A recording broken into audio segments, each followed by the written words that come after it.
I just got this Apple TV. This is a 2021 model. This has got the new remote control on it. It's got the this is the 4K version. It's got the A12 Bionic chip. I also had the 4th generation of Apple TV and it broke recently, and that's why I replaced it with this one. I went to the Apple shop and they wanted something like £120 to get it repaired, and I thought, well, £120 is a lot of money. I'm better off just getting a new one, and that's what I did. With just got a new one, and as I said, this has got like the latest internals and everything else, and it's got 3 gigabytes of RAM. My old one had 2 gigabytes of RAM, so it made more sense to just get the latest thing. I think I pulled out way overcharging for their repairs, which is bad for the environment. It's also bad for the customer as well, because you're paying too much money to get it repaired. This is Apple's price list for repairing an Apple TV as of 2021. As you can see, the prices of repair are close to buying a brand new Apple TV, and I think most people will just buy a brand new Apple TV rather than repair the one they already have, which I'm sure is creating a lot of electronic waste. So anyway, I'm going to unbox this and see what's inside it. So let's open this up now.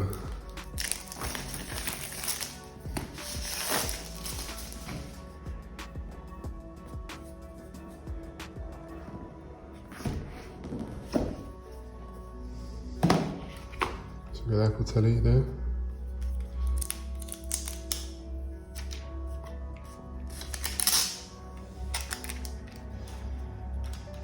It's got the HDMI cable, the RJ45 for connecting to the internet, and also a power cable.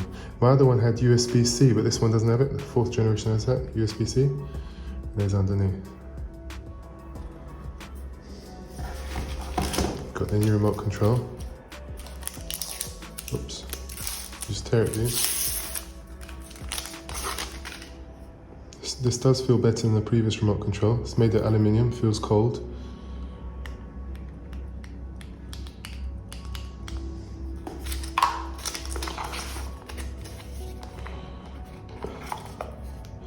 You got a USB cable. Oh, old-fashioned USB, good. And a lightning port there, or lightning socket. And you've got Apple stickers. The power socket's in here. It's the British plug. Got this in England. There's the plug there. This Apple TV remote control is so much better than the previous generation. With the previous generation, it was like half of it was just a trackpad, and anywhere you clicked on the trackpad, it would turn the TV on or make a selection.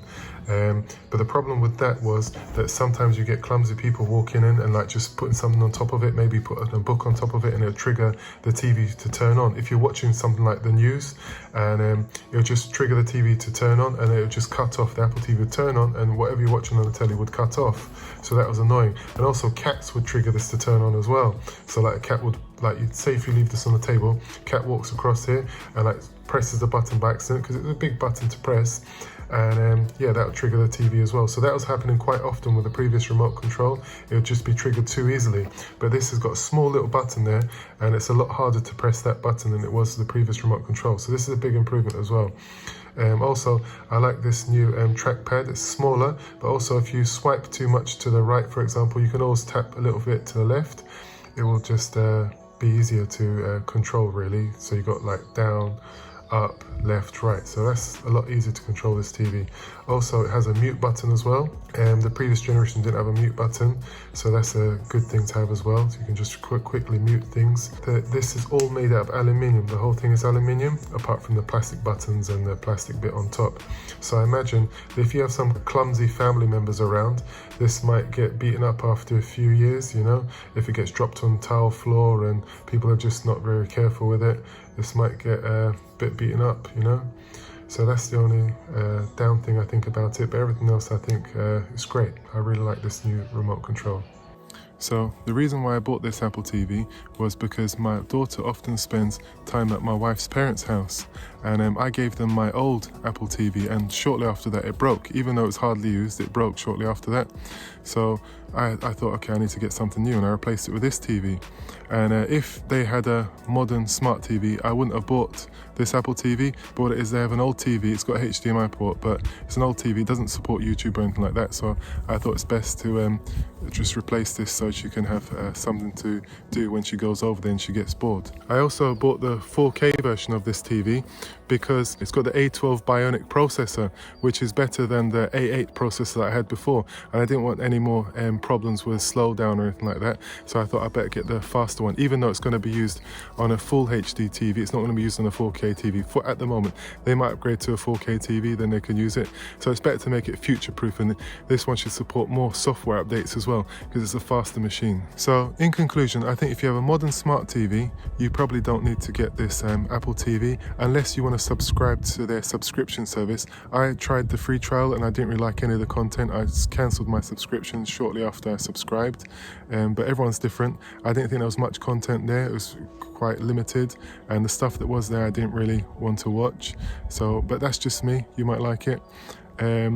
And also, if you have a slow smart TV, say you have one from 10 years ago or something like that, then maybe this Apple TV would be worth buying it because your TV might be a bit slow and laggy and stuff like that, so this will work a lot more snappy and smoother.